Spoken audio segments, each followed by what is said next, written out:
God Level Demon Chapter 71-80.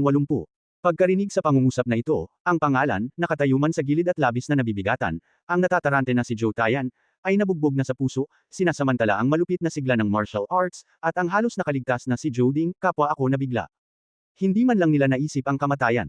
Akala nila ay nahuli sila ng sarili nilang mga tauhan at si Zia Ping, na may kapansanan, ay biglang lilito sa sarili nilang mga tahanan at papatayin pa sila. Imposible, sabi ni Joe Dingda, hindi ka pa nahuhuli ni Chen Dong, naputol ba ang dalawang binti at naging baldado?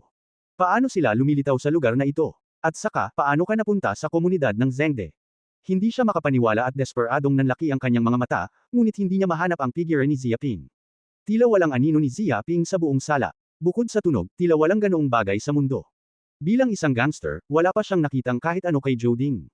Hindi mabilang ang mga taong nakapatay ng mga tao. Hindi mabilang ang mga eksenang nasaksihan niya, ngunit hindi pa siya nakakita ng ganitong kakaibang eksena.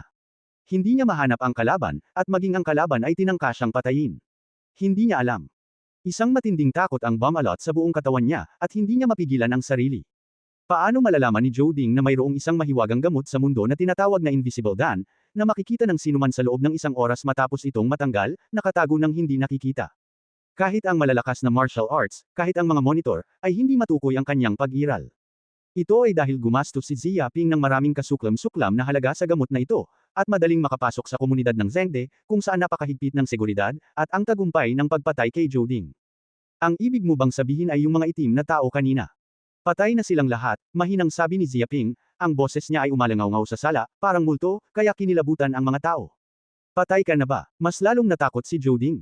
Si Chen Dong ang pinakamalakas sa martial arts. Halos kapareho lang ng lakas niya ang lakas niya. Sa pamamagitan lang ni Chen Dong, sapat na ito para talunin si Zia Ping na halos patay na.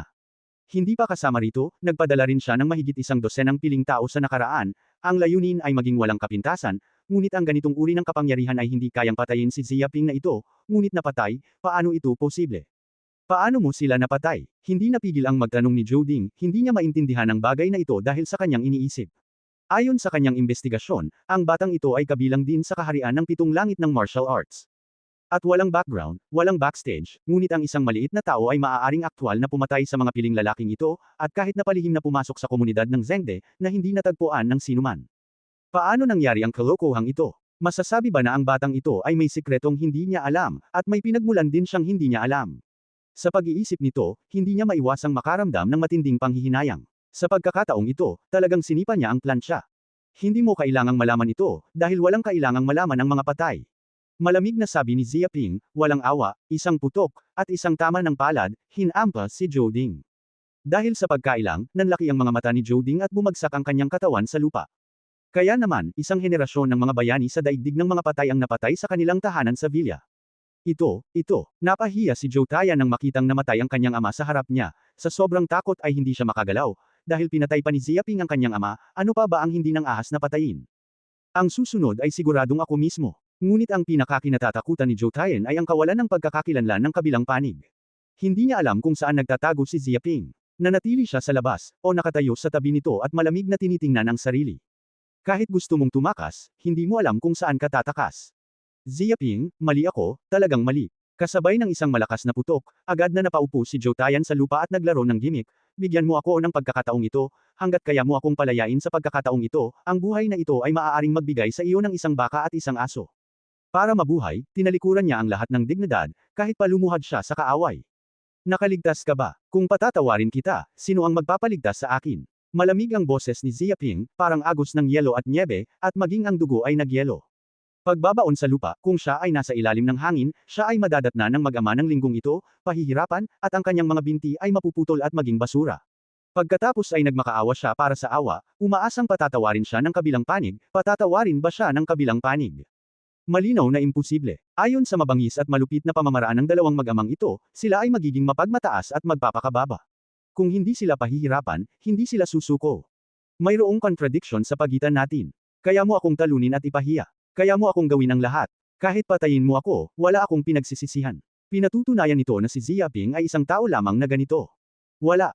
Pero wala ka namang dapat gawin, ang magpadala ng tao para harapin ang mga magulang ko, saktan sila, at guluhin sila. Dahil dito, mamamatay ka Joe Tayan. Kasabay ng isang malakas na putok, walang saysay na itinaas ni Zia Ping ang kanyang palad, at ang backhand ay binaril gamit ang isang palad, na parang pumapailan lang ang mga alon. Hindi. Si Zhou Taiyan ay labis na natakot, ang kanyang mukha ay takot na takot, gusto niyang tumakas, ngunit huli na ang lahat. Isang metro rin ang layo nila ni Xia Ping, at nakababaw ang mga tuhod, dagdag pa ang bilis ng pagbaril ni Xia Ping, parang ahas, ang layo, ang bilis, paano magtatago. Boom! Bigla, sa sampal sa mukha ng takip ni Zhou Taiyan sa Tianling, nagtakbuhan ang 10,000 higanti, at ang kanyang takip na Tianling ay agad na nabasag na parang salamin. Ang 7 butas ay pawang umagos ng maraming dugo. Nanlaki ang mga mata ni Zhou Taiyan, kitang-kita ang takot, ayaw, at panghihinayang. Binuka niya ang bibig at tila may gustong sabihin, ngunit wala siyang masabi. Pinagsisihan niya ang kanyang ginawa. Kung alam lang niya na si Xia Ping ay isang napakasamang tao, hindi niya ito aakyatin para patayin. Sa kasamaang palad, huli na ang lahat. Kasabay ng isang malakas na kalabog, bumagsak ang kanyang katawan sa lupa, lumikha ng isang tunog, at ang dugo ay tumutulo sa lupa. Dalawang ama at anak ni Zhou, namatay. Mahinahong tiningnan ni Xia Ping ang dalawang bangkay sa lupa. Walang pagbabago sa kanyang puso. Kung hindi niya papatayin ang dalawang ahas, tiyak na papatayin siya ng dalawang ahas na ito at maging ng kanyang mga magulang. Kung bibigyan siya ng isa pang pagkakataon, babarilan pa rin niya, at hindi nahihintayin pa na gawin ni na Zhou at ng kanyang mag-ama ang magkabilang kamay, at direktang sirain ang panganib, walang awa. Aba, ano ito? Kumislap ang mga mata ni Xia Ping, at bigla niyang nakita ang puting makinis na dingding sa itaas ng sala, at tila mayroong isang mataas na kalidad na kandado na may fingerprint. Mayroon bang bagay dito na nakakandado gamit ang kandadong ito? Pumunta siya roon. Kung fingerprint iyon, dapat ay ama iyon ni Zhou Taiyan. Hinawakan ni Xia Ping ang baba niya at naisip iyon. Agad niyang itinaas ang katawan ni Zhou Ding at itinaas ang kanang kamay niya at inilagay ito sa high-grade fingerprint lock. Bumagsak. Sandaling tumunog ang high-grade na fingerprint lock, at kumikislap ang pulang ilaw dito. Nang mabasag, tila nabasag ang buong dingding at dahan-daang gumalaw patungo sa magkabilang panig. 5 o 6 na segundo lang iyon, at may isang silid sa puting dingding. May kandado na may mataas na kalidad na fingerprint lock.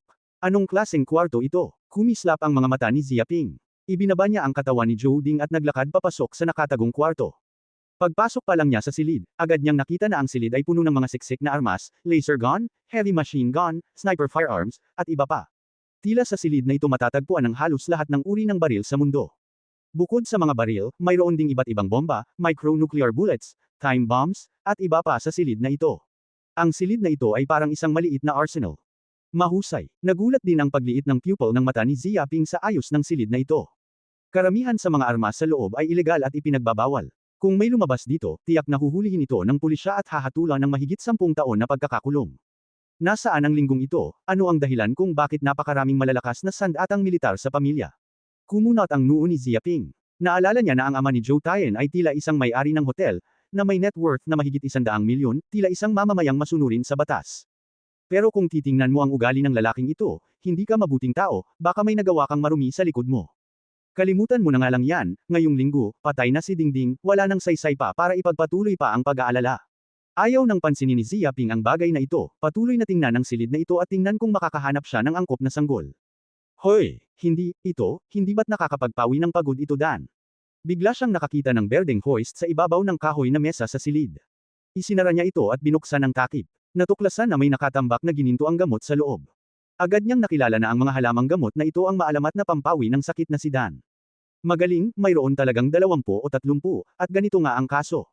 Nagniningning ang mga mata ni Xia Ping, ngunit alam niya na ang Quenching Dan ay isang mahalagang lunas na may kaparehong pangalan ng Golden Pharmacy, ngunit medyo naiiba ito sa Golden Pharmacy. Ang pag-inom ng ganitong uri ng gamot ay maaaring pumatay ng plema at mag-alis ng mga dumi sa katawan, na nagpapalakas sa katawan. Sa isang banda, ang pampakalma ng katawan ay mas mahalaga kaysa sa gintong ahente ng gamot. Ito ay makikita rin sa presyo. Ang isang ganitong uri ng quenching body ay nangangailangan ng kahit 1 milyong federal na barya, at walang presyo sa merkado. Kapag lumitaw na ito, agad itong binibili ng mga mayayaman. Ang ganitong uri ng immortalidad, kahit mayaman, ay hindi ito mabibili. 20 o 30 ganitong mga katawang pampainit, na nagkakahalaga ng hindi bababa sa 40 hanggang 50 milyong federal na barya, ay lubhang mahalaga. Masasabing mas mahal ang mga katawang pampainit na ito kaysa sa bilya na ito.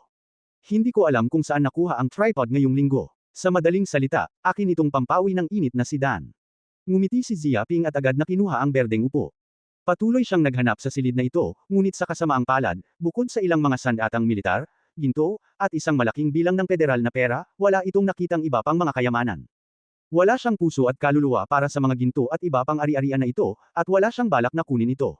Napakahirap hugasan ng tuluyan ng pera. Ayaw niyang maging sanhi ng problema dahil sa mga hindi kilalang pinagmumulan ng pera.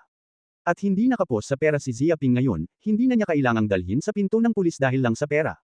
Pumunta ka. Matapos maghanap ng bilog, wala siyang nakitang anumang kapaki-pakinabang na bagay si Ziaping. Lumabas siya ng silid at kinuha ang tubig ng bangkay sa kanyang katawan at pinatulo sa mga katawan ni na Joding at Joe Tien. Kasabay ng isang buntong hininga ng ginhawa, ang dalawang katawan ay natunaw at nalinis tungo sa isang mundo ng asul na usok.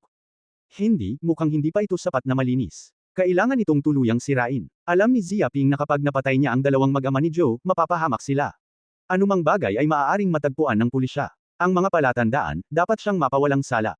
Sa pag-iisip nito, bumalik siya muli sa nakatagong silid, kumuha ng isang grupo ng mga bomba, nagtakda ng takdang oras, at nagplano na ganap na pasabugan ang mga bomba pagkatapos ng 5 minuto. Tinatayang matagumpay na sasabog ang mga bombang ito, mababasag ang buong villa, walang matitira, at imposibleng makahanap ng mga pahiwatig sa oras na iyon. Sige, matapos ang sunod-sunod na mga bagay, nilisan ni Ziaping ang villa, dahil hindi nawala ang bisa ng di nakikitang si Dan, madali siyang umalis sa seguridad ng napakahigpit na komunidad ng Zengde, na hindi natagpuan ni Newman. Pagkalipas ng 5 minuto, nilisan niya ang komunidad ng Zengde. Boom! Sa sandaling ito, ang villa kung saan naroon ang mag-ama ni Joe ay agad na pinasabog ng isang bomba, at isang napakalaking pagsabog ang umalangaw, at biglang sumabog ang marangyang villa. Maging ang buong komunidad ng Zengde ay nayanig, na parang naganap ang isang lindol na may 4 o 5 antas.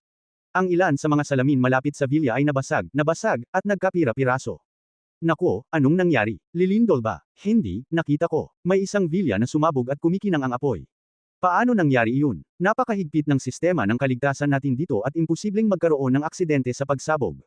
Walang imposible, nangyari na ang mga katotohanan. Pupuntahan ko roon at titingnan kung may mga nasawi. Bilasan mo ang pagtungo sa pulis, hindi namin kaya ang insidenteng ito. Kung may mangyaring hindi maganda, malaking bagay talaga yon. Paano yun biglang sasabog? Natakot ang seguridad ng komunidad, pinasabog ang buong villa, at kabilang pa rin ito sa mahigpit na komunidad ng Zengde. Isa itong malaking kaganapan, at dapat itong maging pangunahing tampok sa lungsod ng Tianshui. Kung maraming patay, mas malala pa ang mangyayari. Punong-puno ng dignidad ang bawat security guard. Dati, may mga taong tumitingin sa villa. May mga taong tumawag ng pulis, may mga taong inaalam ang mga nasawi, at may mga taong tumawag ng ambulansya. Hoy! Matapos matanggap ang balita, labis din na nagulat ang mga pulis. Agad silang sumakay sa isang sasakyan ng pulis at nakarating sa komunidad ng Zengde sa loob ng ilang minuto. Daan-daang pulis ang mabilis na pumaligid sa komunidad. Kasabay nito, agad ding sumugod ang mga bumbero sa sunog, at sumugod din ang ambulansya ng ospital. Dahil sa pagsabog na ito, ang mga tao sa buong komunidad ng Zengde ay nanatiling gising buong gabi. Gayunpaman, si Ziaping, ang nagpasimula ng pagsabog, ay umalis sa lugar at bumalik sa kanyang tahanan. Anuman ang mangyari sa lugar na ito, wala siyang kinalaman dito. Kinabukasan ng umaga, naupo si Ziaping duwan sa kama, naglalabas ng puting gas, halos namuuna sa asensya, parang puting pino, nanginginig ang mga kalamnan ng katawan, natatakpan ng isang patong ng itim na dumi, at ang hangin ay puno ng hindi nais na amoy. Ang sarap talaga nitong pampawala ng sakit, Dan. Iminulat niya ang kanyang mga mata at bumungad sa kanya ang isang nakapangangilabot na liwanag. Naramdaman niya ang ginhawa ng katawan na hindi pa niya naramdaman noon. Matapos kumuha ng 2 o 3 pampakalmang katawan ni Dan kagabi, agad niyang isinagawa ang mga ehersisyo at nagsanay isang gabi. Dahil dito, ngayong umaga, naubos na ang epekto ng katawang pampawi ng antok. Pakiramdam niya ay natanggal ng gusto ang mga dumi sa kanyang katawan, at tila 2 beses na nerelax ang katawan, at ang lakas ay naging 3 puntos. Kahit ang nakakainis na katawan ng katawan ay lumaki ng kaunti, at papalapit na sa rurok ng ikapitong langit at lupa. Kunin mo muna itong nakakapagpawi ng sakit na katawan, Dan, baka malapit na akong makalusot sa 8 langit ng martial arts. Kinurot ni Ziaping ang kanyang kamao at naramdaman ang makapangyarihang lakas ng kanyang katawan. Sa simula, ang gintong batika ang ginagamit. Iniisip pa rin niya ang ilang paraan para makakuha ng ilang halamang gamot, ngunit hindi niya inaasahan na makakahanap ng 20 o 30 quenching Dan sa mag-ama ni Joe. Kung gusto mo lang matulog, may magpapadala ng unan. At ang epekto ng pagpapahina ng katawan ni Dan ay napakalakas din, nararapat lang ang pangalan, isang gabi pa lang, pakiramdam niya ay mas malakas na ang kanyang katawan kaysa dati. Pero ang mga duming natatanggal sa katawan ay talagang mabaho. Mukhang kailangan ko munang maligo bago pumasok sa paaralan. Agad na bumangon si Ziaping, pumunta sa banyo at naligo, at pagkatapos ay nagpahinga. Tuldok. Pagkalipas ng isang oras, nagpalit ng damit si Ziaping at bumalik sa paaralan upang bumalik sa kanyang upuan. May malaking problema ako, alam mo ba kung anong nangyayari? Nakaupo lang si Ziaping, at sumigaw ang isang kaklase, kagabi, sumabog ang bahay ni Joe Tien, at ang buong villa ay sumabog at naging mga guho. Nang panahong iyon, nanatili sa villa ang dalawang ama at anak ni na Zhou Taiyan at Zhou Ding. Hindi sila nakatakas sa oras, at lahat sila ay pinasabog, at maging ang mga pulis ay hindi natagpuan ang kanilang mga bangkay.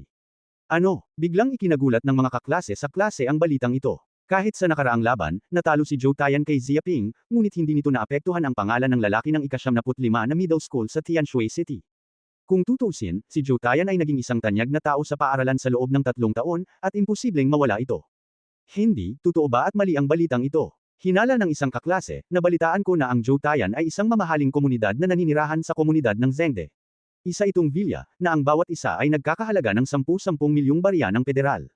Maging ang sistema ng kaligtasan ng bawat bahay sa loob ay maayos naman. Kapag may nangyaring mali, may agad na magsasagawa ng investigasyon upang maiwasan ang lahat ng insidente sa kaligtasan. Para itong pagsabog ng gas na naglaho daan-daang taon na ang nakalilipas. Maraming estudyante rin ang tumango at nadama na hindi ito maaaring mangyari. Putulin. Sumagot ang kaklase, hindi ko ito kathang-isip, at naiulat na ang balita. Ito ang naging pangunahing balita ng lungsod ng Tianshui ngayon. Kung hindi ka naniniwala, makikita mo mismo. Agad na binuksan ng ilang estudyante ang kanilang mga cellphone at pinindot ang pahina ng balita. Diyos ko, totoo naman talaga ito. Biglang sumigaw ang isang matangkad na estudyante. Lumalabas na ang balita, at may mga larawan ng pinangyarihan ng pagsabog. Isa na lamang itong guho. Wala nang natira. Sus Mariosep. Maraming estudyante rin ang nakakita ng mga ulat sa webpage, na pawang nagulat. Oy, pulis ang tatay ko. Nangyari ito kagabi. Kumalat na ang chismis. May alam akong halos impormasyon mula sa loob, misteryosong sabi ng isang napakatabang estudyante. Maraming estudyante ang agad na nagtanong, huwag mong iurong ang gana mo, bilasan mo at sabihin mo. Ayon sa tatay ko, nasa lugar sila ng villa. Bagamat hindi nila natagpuan ang bangkay ng mag-ama na sina Zhou Taiyan, nakakita sila ng maraming labi ng mga armas militar. Tumingin-tingin ang mga napakatabang estudyante at ulong, mahigpit daw na ipinagbabawal ng batas federal ang mga sandatang ito. Bawal talaga itong pag-aari ng pribado. Hindi ito mabibili ng mga ordinaryong tao ng walang channel, pero nakukuha nila ito sa mga villa. Maaaring isipin na ang pamilya ni Zhou Taiyan ay may nakatagong sekreto. Ano, isang grupo ng mga estudyante ang nagulat, at hindi nila inaasahan na magkakaroon ng ganitong kwento sa loob ng bahay. May haka-haka ang pulisya, hindi ito basta-basta pambobomba. Tiyak na may tagaloob, patuloy ng mga estudyanteng napakataba. At ang pinagmula ng pagsabog ay talagang sanhi ng isang bomba sa bahay ni Zhou Taiyan. Kung hindi lang dahil sa malas ni Zhou Tai, aksidente akong nasunog habang nilalaro ko ang mga bombang ito at napatay ko ang sarili ko. Kaya tiyak na gustong gumanti ng mga kaaway ng pamilya Zhou si Zhou Jia, kaya naglagay sila ng mga bomba sa villa at pinatay ang buong pamilya Zhou. Sinabi niya ang hula na alam na niya. Hindi may-ari ng restaurant ang ama ni Zhou Taiyan. Paano nangyaring may kaaway? Hindi ko ba narinig na hinalughog ng bahay niya ang napakaraming ipinagbabawal na armas? Tinatayang hindi lang basta may-ari ng hotel ang ama ni Zhou Taiyan. Maaaring lihim itong ginagawa. Totoo rin na hindi pangkaraniwan ang makapaghalughog ng napakaraming armas sa isang villa. Malas talaga si Zhou Taiyan. Natalo lang ako ni Xia Ping dati, at nawala ang mukha ko. Ngayon ay hinahanap pa rin ako ng kalaban, at wala na akong mga buto. Totoo na ang panunood sa buhay ni Zhou Tai ay isang buhay na puno ng trahedya at drama. Maraming estudyante ang nagpahayag ng kanilang damdamin tungkol sa pagkamatay ni Zhou Taiyan, ngunit hindi sila nakaramdam ng ganoong kalungkutan. Para sa kanila, si Zhou Taiyan ay isa lamang estranghero. Kahit mamatay pa ito, parang balita na lang. Ang sinumang walang mundo ay patuloy na magpapatuloy sa operasyon. Bilang nagpasimula, hindi natin si Xia Ping, at ang kanyang mukha ay gaya ng dati, walang anumang pagbabago. Xia Ping. Sa oras na ito, dumating si Jiang Yaro mula sa malayo at lumapit kay Xia Ping. Ano iyon? Tinaas ni Xia Ping ang isang kilay.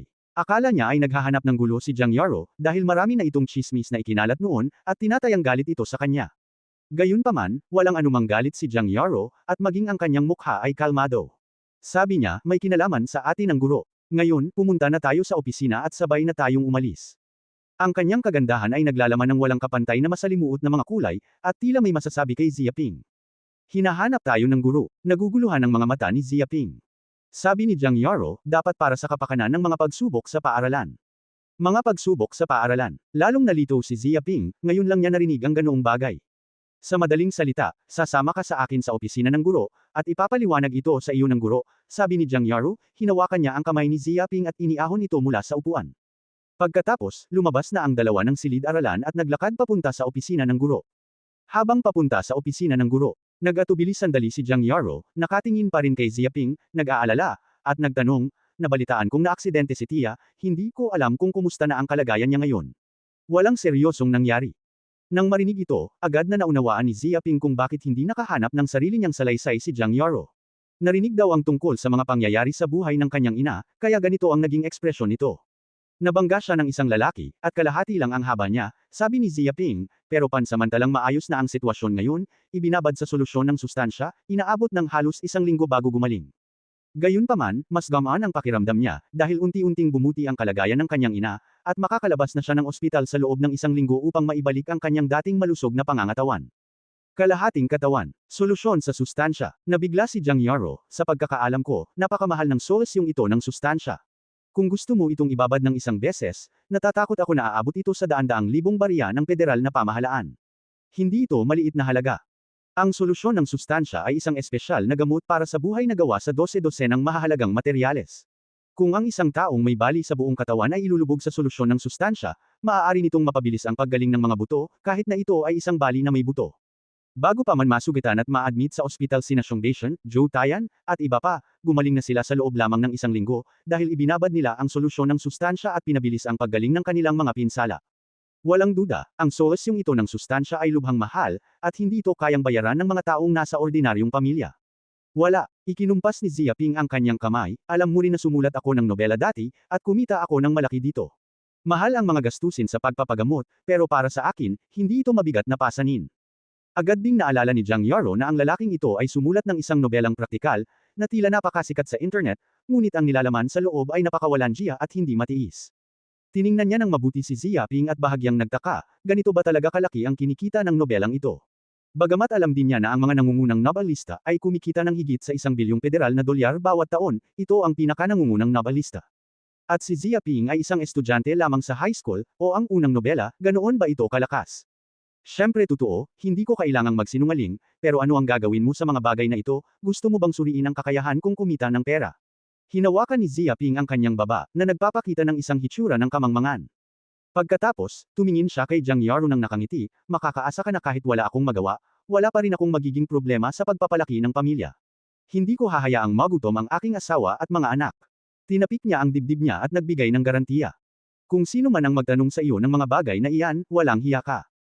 Halos patay na si Jiang Yaro, at namumula ang mukha niya, at ang magandang sigaw ng walang hiyang lalaking ito, at mas mura pa iyon. Naalala rin niya ang mga mapangutyang tsismis noon, na nagsasabing buntis siya sa batang ito, at sa loob ng 3 buwan, puno ng sigasig ang paaralan, ipinaalam pa nga sa kanyang mga magulang.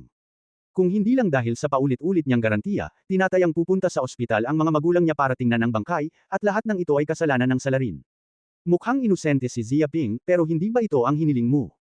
Humingi ka ng itlog. Halos patay na patay si Jiang Yaro, gusto lang niyang itanong kung kikita ba siya ng ganito kalaking pera.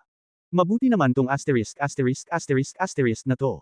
Naiisip ko nga ang asawa at mga anak ko na pupunta roon. Kung itatanong ko to, iisipin ko kung paano ako magkakaanak ng ilang bata.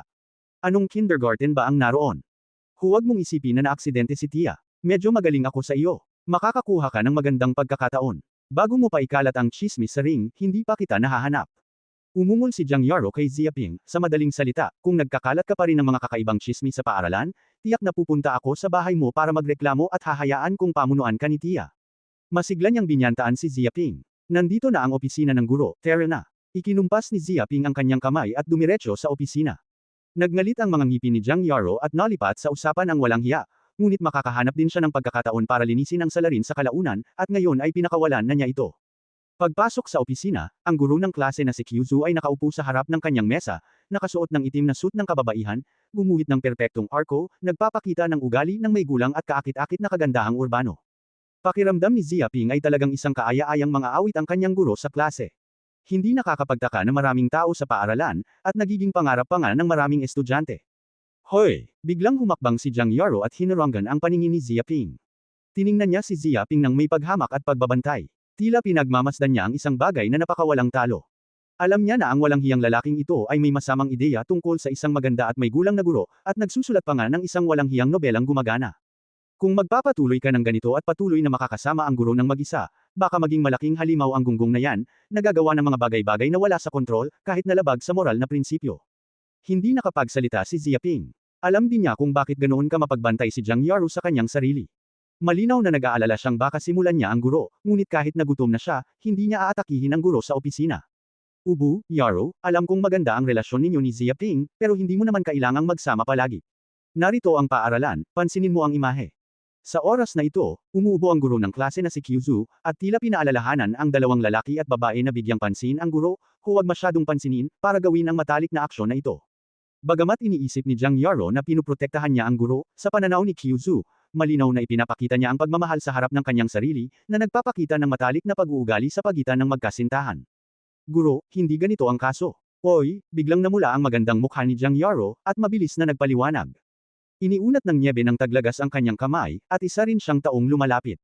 Sabi niya, kalimutan mo na yan, huwag mo nang ipaliwanag sa akin. Sa bagay, 18 taong gulang na kayong lahat. Nasa hustong gulang na kayo. Alam niyo na ang ginagawa ninyo. Sa madaling salita, binibigyang pansin ninyo ang larawan. Ayos lang, tutal, isa itong paaralan, isang sagradong lugar para matuto. Guro, alam ko, salamat sa mga turo ng iyong guro, tapat na sagot ni Zia Ping. May alam kang utot, nang hina ang ilong ni Jiang Yaro. Ano ang alam ko? Kung sasabihin ko ito, hindi ba't sikreto ito sa kanilang dalawa? Paano niya ito ipapaliwanag, hindi ba't dumidilim na? Sige, alamin mo na lang. Tumango si Kyuzu nang may kasiyahan, ipapaliwanag ko sa iyo mamaya, magsisimula kang makinig sa mga pagsubok sa paaralan sa susunod na araw, at makikinig kang mabuti. Napakahalaga nito. Dumiretso siya sa formal na usapan at hindi pinansin ang maliliit na bagay. Kahit na muling buuin ni Jiang Yaro ang gas, alam niyang hindi pa ito ang tamang oras para banggitin ang bagay na iyon, ngunit pansamantala lamang itong maaaring pigilan. Ang pagsubok na ito sa paaralan ay upang lumahok sa isang espesyal na pagsasanay sa Tianshuseng High School Fighting Competition. Agad na sinabi ng guro ng klase na si Kyuzu, hindi kailangang magbayad ng anumang bayad ang espesyal na pagsasanay na ito. Ang mga taong maaaring lumahok ay halos ang nangungunang 10 nasa paaralan. Kayong dalawa ay isa sa kanila. Ngunit mayroon ding mga estudyanteng maaaring magbayad ng mataas na bayad at pumiling lumahok sa espesyal na pagsasanay na ito, ngunit ang bilang ay hindi maaaring lumampas sa 10. Sa makatuwid, mayroong kabuuang 20 tao na lumalahok sa espesyal na pagsasanay. Itinaas niya ang dalawang daliri. Pero ang guro, nabalitaan ko na may iba pang mga paaralan na kalahok sa espesyal na pagsasanay na ito. Malawak din ang impormasyon tungkol kay Jiang Yaro. Marami siyang narinig na chismis mula sa mga kaibigan. Tumango si Kyuzu, ganito nga, dahil sa pagkakataong ito plano kong pumunta sa Beast Island para sa mga pagsubok, malaki ang gastos, isang paaralan lang, masyadong mataas ang gastos, hindi ko kayang bayaran. Kaya naman, ang mga nangungunang paaralan ay sumali rin sa iba pang mga high school. Sa kabuuan, mayroong 10 paaralan. Sama-sama naming inorganisa ang espesyal na pagsasanay na ito. Sa oras na iyon, lalahok din ang mga mag-aaral mula sa iba pang mga paaralan. 10 paaralan. Kumislap ang mga mata ni Zia Ping, malaking bagay talaga ito. Totoong ang tama ang makakuha ng mataas na marka sa labanan. Kung ordinaryong estudyante lang ito, karapat-dapat kang magtamasa ng ganitong espesyal na pagsasanay. Minsan ganito ang martial arts. Kung mas malakas, mas mahina ang kalaban, dahil ang mga mapagkukunan at pagsasanay na natatanggap ng dalawang panig ay hindi magkapareho, at natural na mas malaki ang agwat. Dahil ang espesyal na pagsasanay na ito ay ang pagpunta sa isla ng mga hayop. Nagpatuloy si Kyuzu, ang isla ay puno ng makapangyarihan at nakakatakot na mga halimaw. Mapanganib ang pumunta sa liblib na isla para sa mga pagsubok. Kaya kailangan mong pumirma ng life and death form at kunin ang pahintulot ng tagapag-alaga para lumahok. Kumuha siya ng 2 kasunduan mula sa drawer. Kung papayag ka, at papayag ang mga magulang mo, pipirmahan mo ang kasunduang ito, at sa makalawa, pupunta ka sa isla ng mga hayop para lumahok sa espesyal na pagsasanay. Kung hindi ka papayag, isusuko mo na ang espesyal na pagsasanay na ito. Parehong nakipag-ugnayan sina Zia Ping at Jiang Yaro upang tanggapin ang kasunduan, ngunit kailangan nilang dumalo, kaya walang gaanong pagkakataon para sa espesyal na pagsasanay. At kahit na mayroong isang tiyak na panganib, ngunit hindi ito ang mamatay, ang pagpirma sa tinatawag na buhay at kamatayan, ito ay isang karaniwang gawain lamang. Sa katunayan, ang paaralan ay nagsasagawa ng ganitong espesyal na pagsasanay bawat taon, ngunit hindi pa kailanman nagkaroon ng anumang malalaking aksidente. Sa makatuwid, halos iilang mga magulang at mag-aaral ang tatanggi sa ganitong espesyal na pagsasanay. Sige, ganito ang kaso, ang aklat ng kasunduan ay kunin mo na, ibigay mo sa akin bukas. Sikat na sikat si Autumn Snow, at nang iutos niya ang bagay na ito, agad siyang nagutos. Tuldok tuldok tuldok tuldok tuldok tuldok tuldok tuldok tuldok tuldok tuldok tuldok. Pagkalipas ng 2 araw, pumunta si Zia Ping sa paaralan kinaumagahan dahil nagpa siya ang paaralan na umalis ngayong umaga at ang lugar ng pagtitipon ay sa palaruan ng paaralan. Pagkatapos ng 2 araw na pagsasanay, kumuha ng 4 o 5 piraso ng katawang pampawi ng Dan, naramdaman niya na tila medyo lumaki ang nakakainis na katawan sa kanyang katawan, at maraming dumi ang nakuha, na umabot sa rurok ng 7 araw ng martial arts. Sa pagpapatuloy sa ganitong paraan, tinatayang matatagalan bago siya dumaan sa ika-8 meridian. Mabuti na lang at may tulong mula sa pagpapakawalan ng galit ni Dan, kung hindi ay hindi makakapag-ensayo ng ganito kabila si Ziaping. Hindi nagtagal, dumating si Ziaping sa palaruan ng paaralan. Nakita ko ang ilang mga guro, mga direktor ng pagtuturo, at mga vice-presidente, kasama na ang kanyang guro sa klase na si Kyuzu, na dumating na sa pinangyarihan. Maging ang mga estudyanteng dumating upang lumahok sa espesyal na pagsasanay ay dumating. Kabilang sa mga ito, sina Jiang Yaro, Zhu Erkan, Hong Yu at iba pa na nakapasok sa semifinals. Maging sina Xiong Batian, Tao Yun, Goldman Sachs at iba pang mga estudyanteng kasama niyang sumuko ay dumating din, at ilan sa mga nangungunang estudyante ng paaralan. Halos lahat ng top 20 ng 90th Middle School sa Tianshui City ay pumunta sa stadium na ito. Hoy, bully na oso, napunta ka sa espesyal na pagsasanay. Tuwang-tuwa si Ziaping na pumunta at batiin ang matandang kakilala, at sinabi, pero paano ko maaalala na tila hindi ka kabilang sa nangungunang 10 dalubhasa, para lang magbayad. Ibigay mo sa ate mo. Nawalan ng pag-asa ang ilong ni Xiong Batian. Aling palayok ng ***** ang hindi bumubukas. Alin ang dalubhasa sa ganitong uri ng bagay, hindi ba malinaw na kinukutya niya siya na pumunta sa likurang pinto at magbayad gamit ang relasyon? Masyadong makamandag ang ***** na ito at gusto niyang mamaga ang mukha niya. Tao Yun, dumating ka na pala, matagal na kitang hindi nakikita. Nami-miss ko na siya. Ngayon ko pa naaalala na nasa labanan tayo ng buhay at kamatayan, sabi rin ni Ziaping kay Tao Yun, puno ng emosyon. Namimiss na kita tito. Nang marinig ko ito, napanganga si Tao Yun. Labanan ba iyon ng buhay at kamatayan? Malinaw na kahihiyan iyon sa laban ng kanyang Tao Yun. Dahil sa labanang iyon, naging katatawanan siya sa paaralan, at binansagan siyang umiiyak na multo. Nasa daan na siya ngayon at hindi may angat ang ulo. Kapag naaalala ni Tao Yun ang nangyari noong araw na iyon, gugustuhin niya sanang huwag nang sumali sa larong iyon. Nakakahiya ang mukha ni Ziaping, hinding-hindi niya ito malilimutan sa buong buhay niya. Kahit gabi na, lilito pa rin ang ipis na ito sa sarili mong bangungot. Huwag mo nang banggitin pa ang sobrang sakit. Masasabing ayaw na niyang makita pang muli ang ***** na ito sa buhay na ito. Hindi inaasahan, ito pala ang talagang naglakas loob na lumapit at bumati. Oy, hindi ba't Goldman Sachs to? Ang bilis ng injury mo, di ba't nakababad yan sa nutrient solution, malaki ba ang halaga ng bagay na yan? Mabuti na lang at may pera ka sa bahay. Humakbang paarap si Ziaping at tinapik ang balikat ni Gao Sheng, tila naiinggit ang dalawa. Okay, itlog ka. Nanginginig at kulay berde ang mukha ni Goldman. Ang dahilan kung bakit siya pumunta sa ospital para magpahid ng nutrient solution ay para magpasalamat sa walang hiya. Pero ang tanga pa rin ang naglakas loob na lumapit, napaka-ironic naman. May pera siya sa bahay, pero hindi niya maibigay sa ospital. Mayroon bang ganitong taong Nagel Ilibing? Isang grupo ng mga pinuno ng paaralan ang nag-aalangan. Narinig na nila na si Ziaping ay isang napakapayat na lalaki, ngunit hindi niya inaasahan na magiging mas payat pa siya kaysa sa inaakala niya. Kahit hindi mahalaga sa kanila, lahat sila ay naglakas loob na bugbugin ng bastardo, at walang sinuman ang tumakip sa bibig ng bastardo. Masyado itong nakalalasan. Ziaping, anong ginagawa mo? Huwag kang magsalita ng basta-basta. Hindi na rin nakatiis si Jiang Yaro. Hinayaan niyang ibuka ng babaeng yun ang bibig niya at buksan ang kanyan sa mapa. Natatakot ako na hindi pa ako nakakasakay sa spaceship, at nagsimula ng maglaban ang sarili kong mga kababayan. Ubo, hindi rin nakapagsalita ang guro ng klase na si Kyuzu. Ito ang unang pagkakataon na nakita niya ang mga estudyante niya na sobrang naubo at ilang beses na umubo. Xiaoping, dahil nandito ka, sama-sama ang mga tao. Pumunta tayo sa spaceship, sa ibang mga paaralan. Matagal nang naghihintay ang mga tao. Itinuro niya ang isang malaking sasakyang pangkalawakan na hindi kalayuan sa palaruan at nakadaong sa lupa. Binal ika ni Ziaping ang nakaraan. Sa katunayan, noong una siyang pumasok sa stadium, nakakita siya ng kulay pilak na panlabas na anyo. Ang naka-streamline na sasakyang pangkalawakan ay nakadaong sa gitna ng stadium. Ang panlabas na anyo ay puno ng science fiction. Ang sasakyang pangkalawakan ay mukhang isang ordinaryong barko, ngunit gumagamit ng sistemang walang grabidad na maaaring lumipad at lumapag sa lupa anumang oras, sa napakabilis na bilis, ilang beses na mas mabilis kaysa sa isang normal na eroplano. Tinatayang inupahan ito ng paaralan mula sa isang kumpanya ng sasakyang pangkalawakan upang ipadala sila sa isla ng mga hayop. Umakyat ka, binuksan ng guro ng klase na si Kyuzu ang pinto. Hoy! Nang marinig ang pangungusap na ito, tumanggo ang mga estudyante ng Tianshusheng Middle School at sumunod sa guro at sumakay sa spaceship at pumasok sa loob ng espasyo. Pagpasok ko, natuklasan ng lahat na malaki ang loob ng sasakyang pangkalawakan at maganda ang pagkakagawa. Parang isang marangyang restaurant. Maraming upuan sa lahat ng dako. Maging ang mga upuan ay puno ng maraming inumin, merienda, at iba pa. Mayroon ding mga LCD screen sa dingding ng sasakyang pangkalawakan, maaari mong pagmasdan ang sitwasyon sa labas, maaari ka ring manood ng mga pelikula sa TV at iba pa. At ang restaurant ng spaceship ay nahahati sa 10 lugar, ang bawat lugar ay isang lugar kung saan matatagpuan ang paaralan, mayroong lokasyon dito, tila lahat ay nakaayos na, at malinaw. Kung tungkol naman sa lokasyon ng Tianshui City 95 Middle School, ito ay nasa silangang sulok. May ilang mga salita sa upuan na nagpapahiwatig na ito ang upuan ng Tianshui City 95 Middle School. Napakahusay, magandang luxury spacecraft, ito ang unang beses na nakapagpalipad ng ganito kalaking spaceship. Tuwang-tuwa na sabi ng isang estudyante.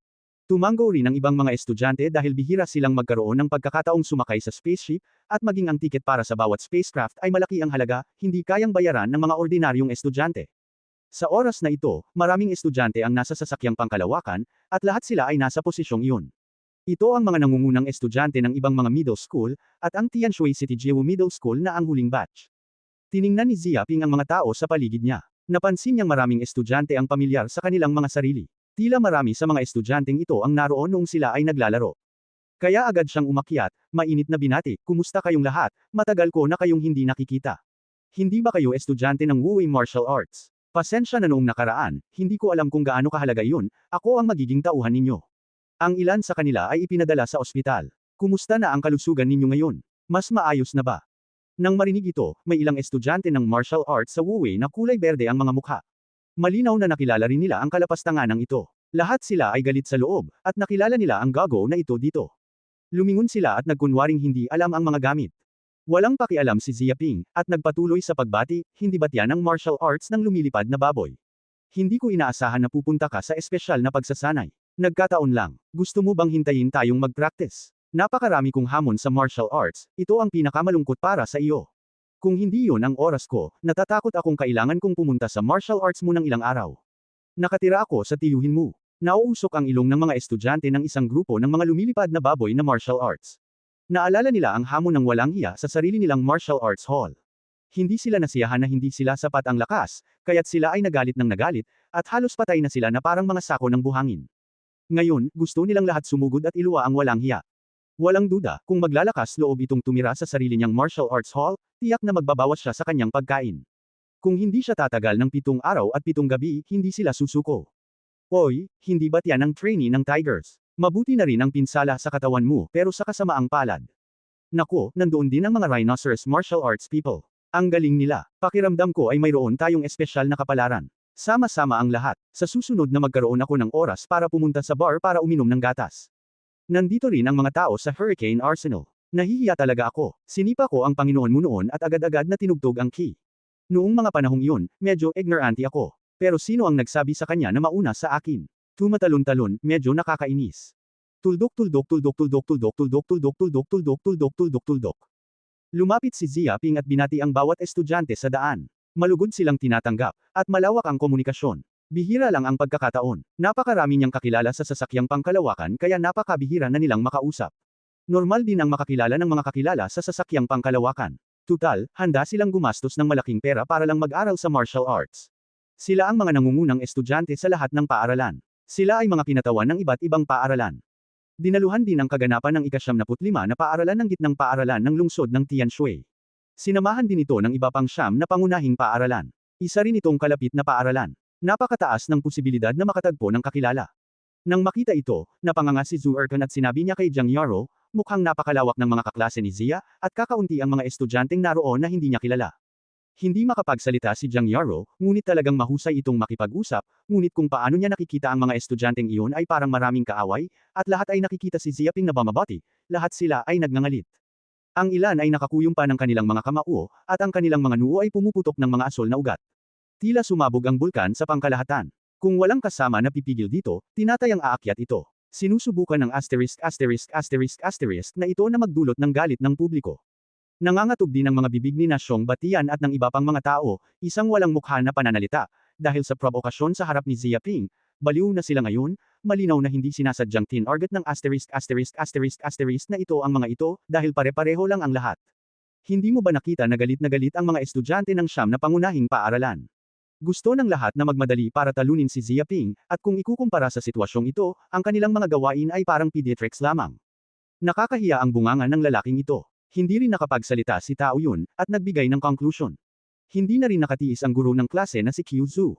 Pakiramdam ko, kung magpapatuloy ako ng ganito, natatakot akong magdulot ito ng kaguluhan sa spacecraft.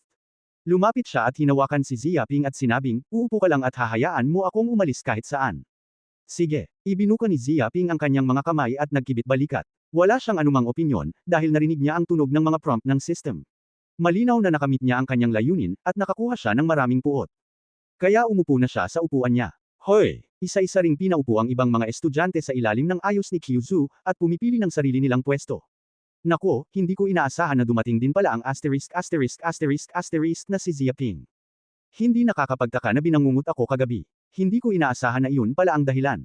Kapag natapos na, tinatitigan na ito ni Ziaping. Hindi ba't napakasama ng ating espesyal na pagsasanay? Hindi mo ba kayang iwasan yan? Sa sobrang laki ba naman ng Beast Island, paano mo hindi mahahawakan ang kupol na to? Nako, sa tingin ko ay kaya ng lahat ang halo-halong bowl ang ito ng sobra. Hindi mabilang ang malalakas na pumupunta rito, at hindi lang siya nag-iisa. Patuloy kang maging mayabang, may isang taong mag-iimpake sa kanya. Ibig sabihin, hindi kalaban ang isang tao. Matatalo ba siya ng 10? Maraming estudyante ang nagngangalit ang mga ngipin at umuungol kay Ziaping. Halatang galit sila kay Ziaping. Nang maramdaman ang nakamamatay na tingin sa paligid, hindi natinag si Ziaping, nakaupo pa rin sa kanyang posisyon, humihigop ng inumin, hindi apektado ng mga taong nakapaligid sa kanya. Gayunpaman, sa ganitong paraan, mas galit pa ito, at palihim na nanumpal na kukunin ang maaga o huli. Jiang Yaro, bigla, isang malinaw na boses ang lumabas, at pagkatapos ay isang kaaya-ayang figure ang dahan-daang lumapit kay Jiang Yaro, kaya tumingin ako kay Jiang Yaro. Si Churong ng 88 Middle School ng Tianshui City. Isang estudyanteng may matalas na mata ang agad na nakakita kung sino ang taong naghahanap kay Jiang Yaro na nasa alanganin, at hindi niya napigil ang mapasigaw. Si Churong talaga yan.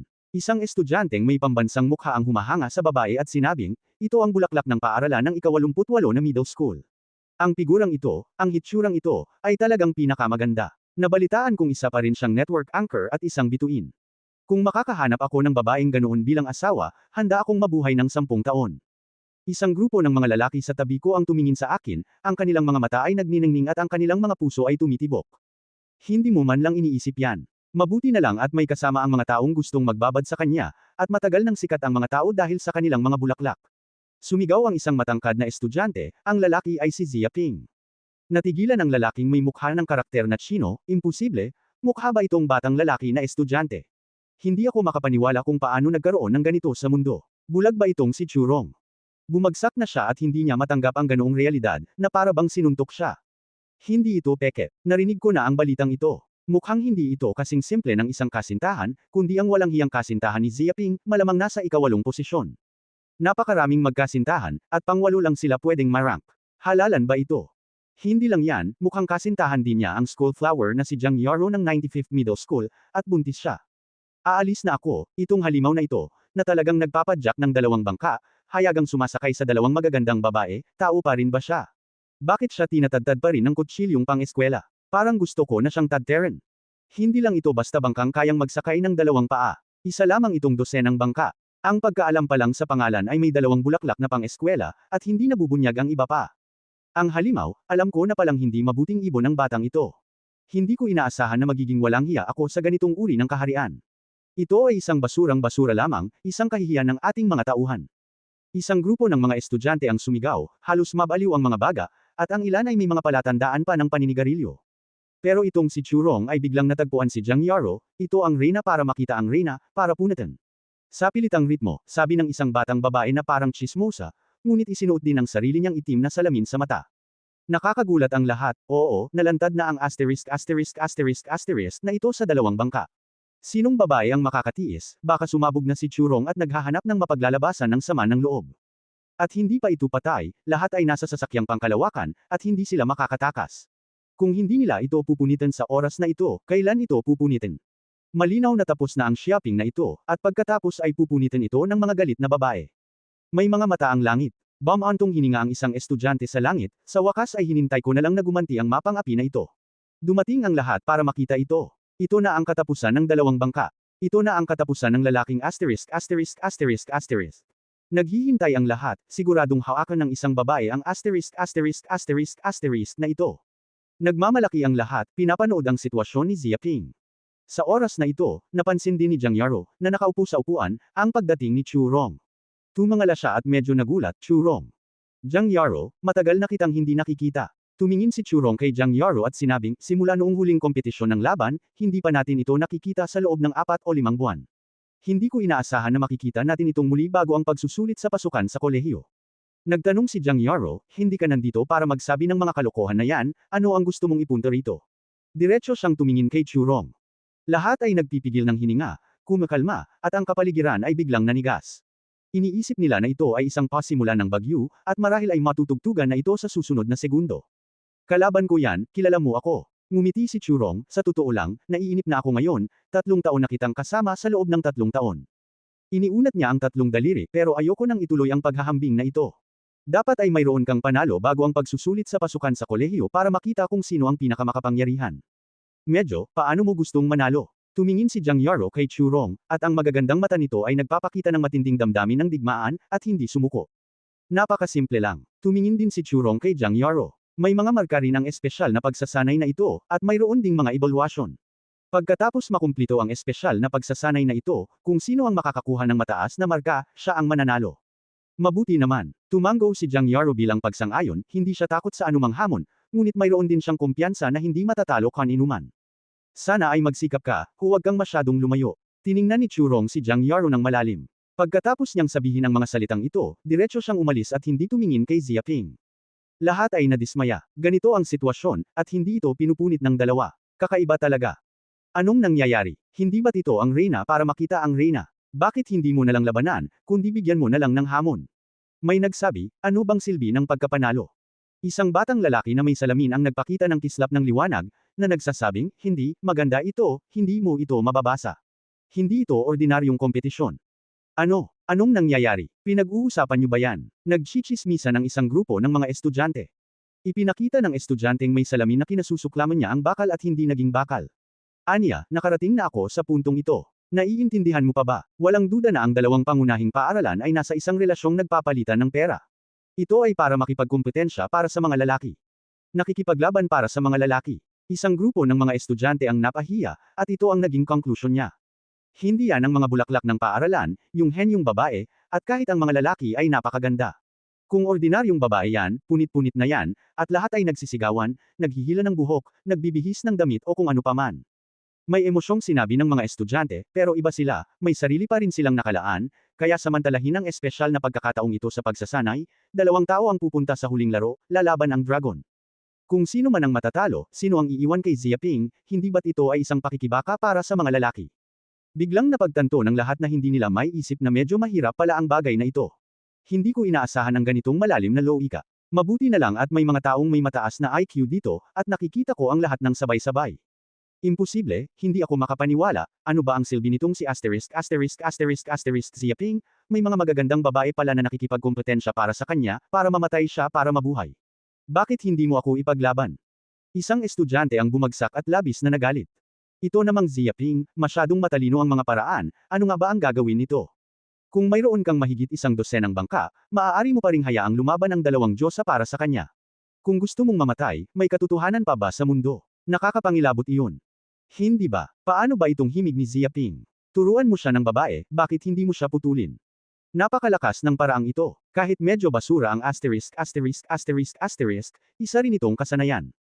Ng aso, ganito ang husay ng isang babaeng nakakasira ng isang mabuting pamilya. Ang galing. Maraming estudyante ang nalulungkot at nagtatampo, Ziaping, isang hindi maintindihang tingin, paano nila hindi maintindihan ang nangyayari sa harap natin, nakakatawa talaga ito. Nang marinig ni Ziaping ang mga estudyanteng ito, nadama niyang inosente siya, at mayroong contradiction sa pagitan ng 2 babae, kaya't siya ay napili at may kinalaman dito. Narinig ni Jiang Yaro ang mga salitang ito, at ang kanyang magandang mukha ay naging napakadilim. Halos hindi niya mapigilan ang sarili. Sino ang mamamatay para mabuhay, at nasanay? Tinuruan siya, ganoon na baka hirap tiisin si Jiang Yaro. Gayunpaman, isa lamang itong normal na pagsubok. Nang marating ko ang bibig ng mga walang hiyang ito, isa pala itong lalaki. Talagang kasuklam-suklam ito, hindi malinaw kung ano ang tungkol sa 8 bibig. Kalimutan mo na, habang iniisip ito, naramdaman ni Jiang Yaro na pinipigilan pa rin niya ang tono nito. Alam niyang kahit pumunta pa siya para magpaliwanag, hindi ito paniniwalaan ng iba, ngunit inakala niyang nagsisinungaling siya. Sa madaling salita, mas mabilis kumalat ang mga chismis tungkol sa ganitong bagay, habang mas binibigyan mo ng pansin. Hoy! Sa oras na ito, isang tunog ng pagsasahimpapawid ang umalangaw sa loob ng spacecraft, at pagkatapos ay isang lalaking nasa katanghaliang gulang na nakasuot ng uniforme ng militar ang lumitaw sa harap na screen, at ang pambansang mukha ng karakter, ang mga mata ay naglalaman ng kamahalan. Kahit sa screen, ramdam na ramdam ng mga taong naruroon ang nakamamatay na pagpatay ng kabilang partido. Ito talaga ang malakas na tao na higit sa militar, at napakalakas pa rin ito. Bigla na lang natigilan sa pag-uusap ang mga estudyante ng buong spaceship at tila nabigla sa momentum ng kabilang panig. Kumusta sa lahat? Ako ang kapitan ng spaceship na ito, si Luo Jian. Isa akong veterano. Sa tingin ko alam na alam ng lahat. Nandito ako para dalhin ang mga estudyante sa Beast Island. Ipinakilala ni Luo Jian ang kanyang sarili, isang lalaking nasa katanghaliang gulang na nakasuot ng uniforme ng militar, at ang kanyang tono ay seryoso, pero sa palagay ko ay hindi mo alam kung ano ang mabangis na halimaw. Ipapaliwanag ko ito ng maikli. Isa itong malaking isla sa silangang bahagi ng lungsod ng Tianshui, na pinaghihiwalay ng 3,000 kilometro. Kahit nagustuhin pa ng spacecraft na dumating, aabutin pa ito ng 3 o 4 na oras at mahaba pa ang biyahe. Siyempre, ang distansya ay hindi isang malaking problema. Ang isla ay napakalaki, na may kabuuang lawak na 100,000 kilometro kwadrado. Ito ay isang masukal na kagubatan, na may mga bundok, ilog, lambak, at iba pa, at ang kapaligirang geographical ay masalimuot. Pagkatapos niyang sabihin iyon, inilingon niya ang kanyang ulo, ang pinakamahalaga ay mayroong hindi mabilang na mga halimaw, napakalakas, uhaw sa dugo, at ilang kamandag ng ahas, na siyang tunay na mundo ng gubat. At sa susunod na 5 araw, kailangan mong manatili sa islang ito para sa karanasang ito, hindi ka namin bibigyan ng anumang tulong, at hindi ka namin maaaring magdala ng anumang pagkain. Pero dapat may dala kang kagamitan, armas, at iba pa, pwede mo pa rin itong kunin. Lahat ay walang kabuluhan, ngunit alam nila kung gaano kahirap mabuhay sa isang disyerto na isla. Kahit 5 araw lamang, napakahirap, hindi pa kasama ang mga kakilakilabot na halimaw na lumalamon pa rin sa kanila anumang oras. Buhay. Kumislap ang mga mata ni Ziaping, 100,000 kilometro kwadrado, na napakalaki.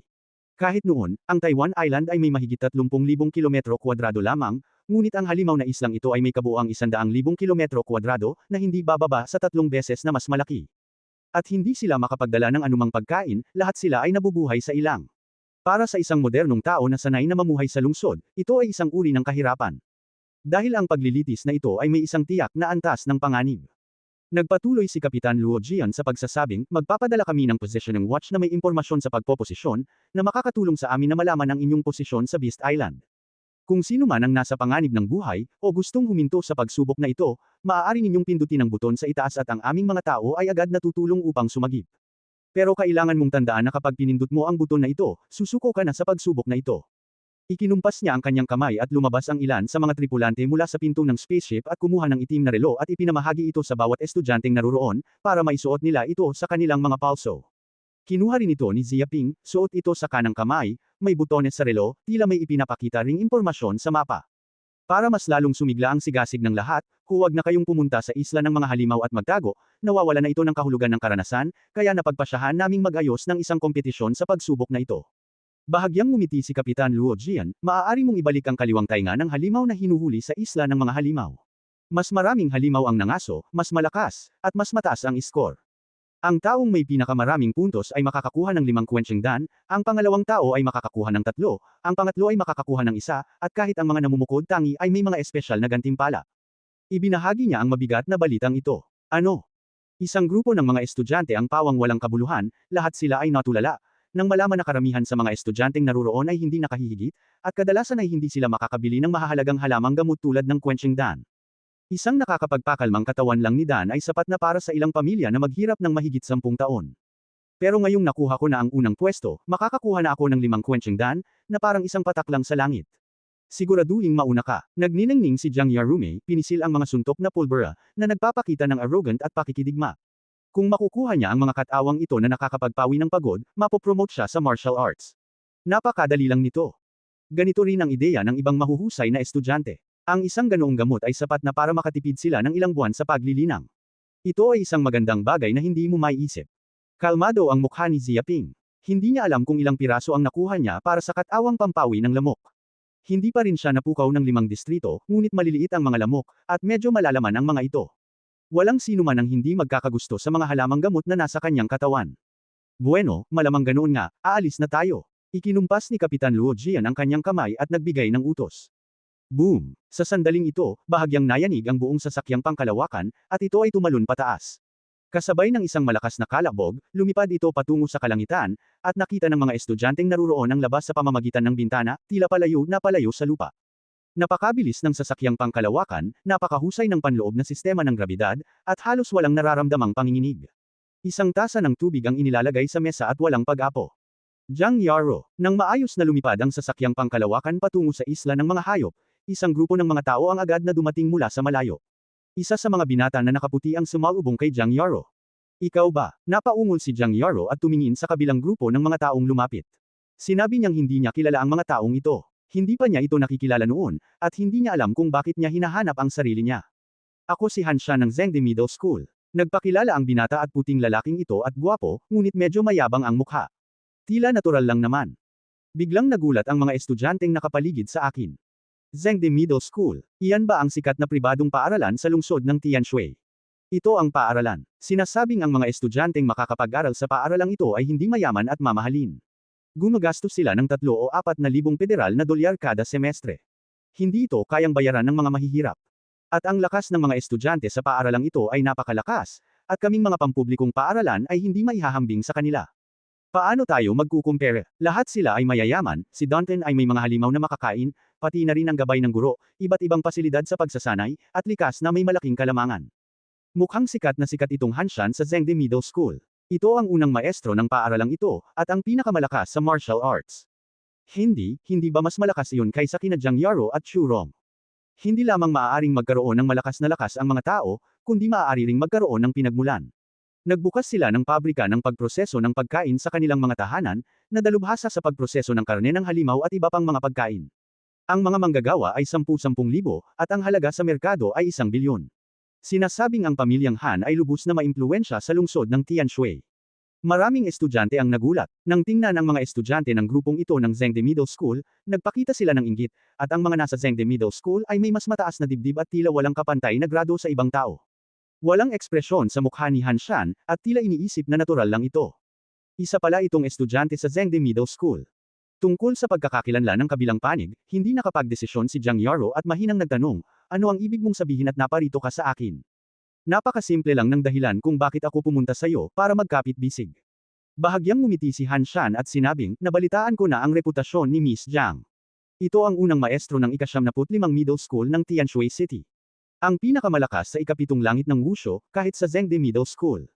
Kaya, umaasa ako na makakasama ka sa aking koponan at makakaranas sa Beast Island. Naniniwala akong alam mo rin na sa kagubatan ng ilang tulad ng Beast Island, ang lakas ng isang tao ay napakahina, ngunit ang isang maliit na koponan ay naiiba, at ang pagkakataong mabuhay ay lubos na tumataas. Kung makakasama natin si Miss Jiang, ang pagkuha ng unang pagsubok sa pagsubok na ito ay kailangan lang magdala ng bag. Tiningnan niya si Jiang Yaro nang may mainit na tingin. Sa totoo lang, siya ang unang nakakita ng ganito kagandang babae. Sa unang tingin, tumingin siya sa kabilang panig. Ang ganitong uri ng kagandahan ay wala kahit sa Zhengde Middle School. Kung sasamantalahin ninyo ang pagkakataong ito, at magkakasundo kayo ng maayos, at saka sinasadyang lumikha ng ilang bayani para iligtas ang Estados Unidos, marahil ay makukuha niya ang kagandahang ito, makuha ang puso ng kabilang panig. Sa katunayan, si Han Shan ay hindi kapansin-pansin para sa gantimpala ng pagpapakawala kay Dan. Mayaman siya sa katawan at maaaring bumili ng ilan ng random, ngunit ang kagandahan ay hindi pareho. Hindi ito ganoon kadaling magtagumpay. Hindi na kailangan. Ayaw ni Jiang Yaro, at tahasang tumanggi, sa pagsubok na ito. Matagal na akong isang magandang koponan kasama ang mga kaklase ng paaralan, natatakot ako na hindi ako makakasali sa koponan ninyo. Matapos itong pakinggan, naging malungkot ang mukha ni Han Shan. Hindi niya inaasahang personal niyang iimbitahan ang sarili. Tinanggihan pa rin siya. Prangka ako, natatakot akong hindi gaanong malalakas ang mga tao sa 95th Middle School sa Tianshui City. Kung makikipagtulungan ka sa kanila, tinatayang hihilahin ito ang iyong mga binti sa likuran, kailangan mo pa ring mag-isip ng mabuti. Ako mismo si Han Shan ang nag-imbita, bihira lang ito, sana pahalagahan mo ito. Nang marinig ito, halos mamatay ang mga estudyante ng 95th Middle School sa Tianshui City, at sa sobrang liit nila, para silang basura, at nakaramdam sila ng matinding inis sa loob-loob nila.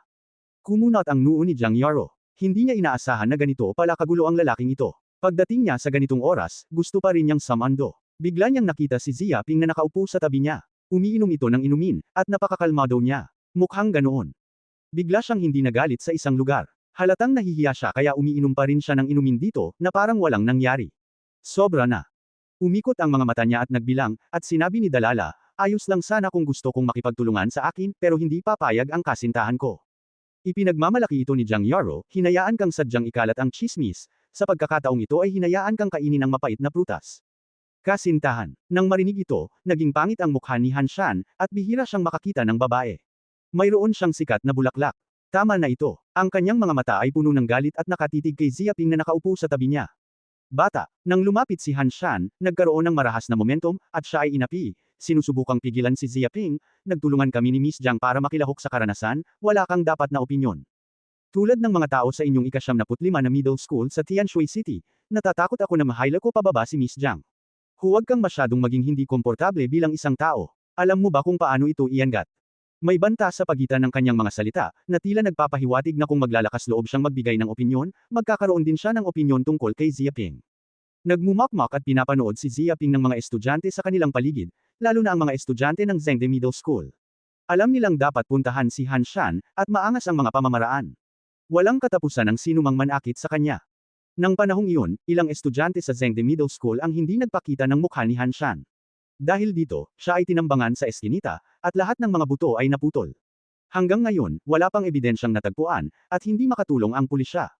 Ang mga huling estudyante ay nagkaroon ng psikolohikal na anino at direktang lumipat sa paaralan. Hindi na sila nang ahas na manatili muli sa Zhengde Middle School. Gam-ulong. Nang marinig ito, tamad na tumangala si Ziaping, at sinabi lang ang salitang ito kay Han Shan. Ano, berde ang mukha ni Han Shan. Siya ang hari sa Zhengde Middle School. Ang mga estudyanteng dumadaan ay kailangang yumuko sa kanya at bumati. Kailan nga ba ang taong nagsabi ng salitang ito sa kanyang mukha, may tumawag nga sa kanya ng Han Shan. Natigilan din ang ibang mga estudyante, kahit matagal na nilang alam na hindi ganoon kagaling si Ziaping, hindi nila inaasahan ang ganoong kay-abangan, hindi ito nilayon para magalit kay Han Shan. Medyo nahiya ang mga tao sa Zhengde Middle School. Hindi ko inaasahan na may maglalakas loob na makipag-usap kay Han Shan. May nagsabing nagyayabang lang daw sila. Han Shan, mukhang may silbi ang pangalan mo sa Zhengde Middle School. Kapag lumabas ka, walang mag-aalala sa iyo. Para manahimik ka, sinigawan ni Han Shan ang lalaki, at agad na tumahimik ang lalaki at hindi na muling naglakas loob na magsalita. Malinaw na nakita rin niya na talagang galit si Han Shan. Inis na inis siya. Ito ang unang beses na napahiya siya ng ganoong mukha. Galit na galit siya sa puso. Hindi niya nakita ang ganitong eksena. Ano pa bang mukha ang meron siya, kaya niyang itaas ang ulo sa harap ng mga kaklase niya. Ikaw, napakagaling. Malungkot at matindi ang mukha ni Han Shan, nakatitig kay Ziaping, ikaw ang unang taong nang ahas na makipag-usap sa akin ng ganito. Napakahaba ng panahon ng pagsubok na ito, maglalaro tayong dalawa. Sana wala kang ma-accident pagdating mo sa Beast Island. Pagkatapos niyang sabihin iyon ay tumalikod na siya at umalis. Ang mga estudyante ng Zhengde Middle School ay nakatingin kay Ziaping ng may awa. Ang batang ito ay sadyang hindi alam kung paano mabuhay at mamatay. Nang ahas siyang saktan si Han Shan sa ganitong paraan. Hindi ba't hinahanap niya ang kamatayan? Mas kawawa naman ang mga taong nakasakit kay Han Shan noong nakaraan. Nakita na nila ito, pero may kinalaman ito sa kanila, pero sibilyan ito. Hoy! Isang grupo ng mga estudyante mula sa Zhengde Middle School ang tumalikod at mabilis na umalis sa lugar ng 95th Middle School sa Tianshui City. Ziaping, medyo nakakaabala ka. Katabi ni Hong Yu, ang mukha ay napakaseryoso, narinig ko ang reputasyon nitong si Han Shan. Mukhang hindi ito mabuting tao. Isusumbong ko ito, nag-iinit ang puso ko, ngayon ay nasaktan mo siya. Kapag pumunta ka sa isla ng Halimaw, baka ikaw ang targetin niya. Ang ibang mga estudyante ay schadenfreude rin.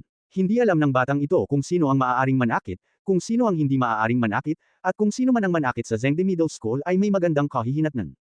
Ang kabilang panig, si Han Shan, ang pinakamalakas sa martial arts, at siya ang unang master. Bukod pa rito, ang ibang mga estudyante sa Zhengde Middle School ay napakalakas. Hindi sila ang 6 na araw na martial arts, ang pinakamalakas sa 7 langit, at ang lakas ay mas mahusay kaysa sa ibang mga middle school. Isang malakas.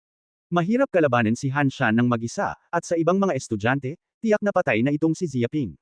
Tinatayang mas magiging mahirap ito sa pagsubok na ito sa Beast Island, marahil ay patay na ito. Pero dapat din itong marapat, kung sino ang nagpapahirap sa lalaking ito.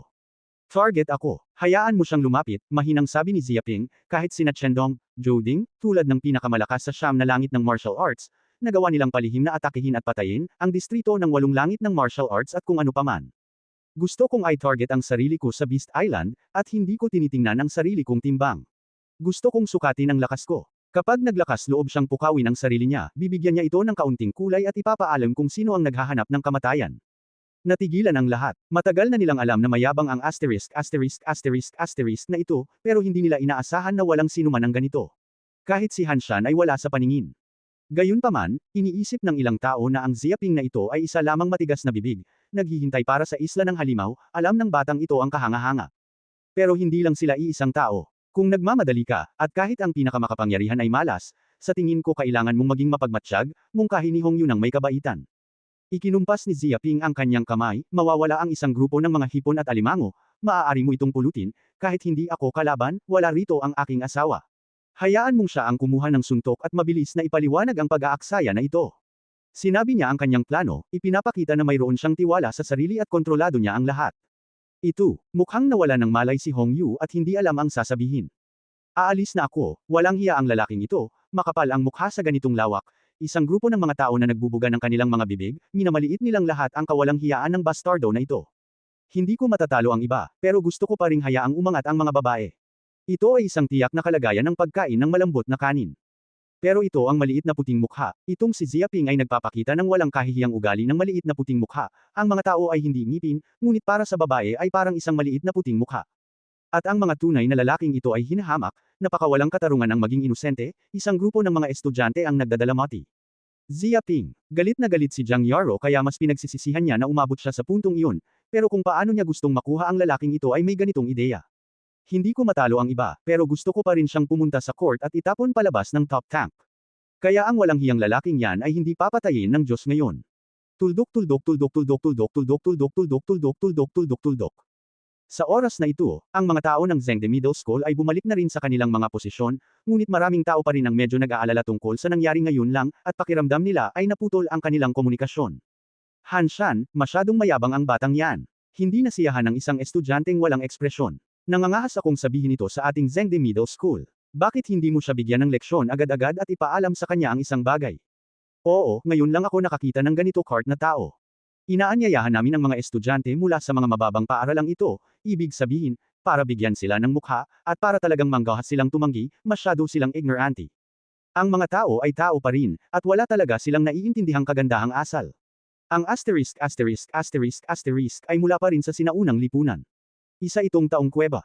Isang grupo ng mga estudyante mula sa Zhengde Middle School ang galit at nagngangalit ang kanilang mga ngipin.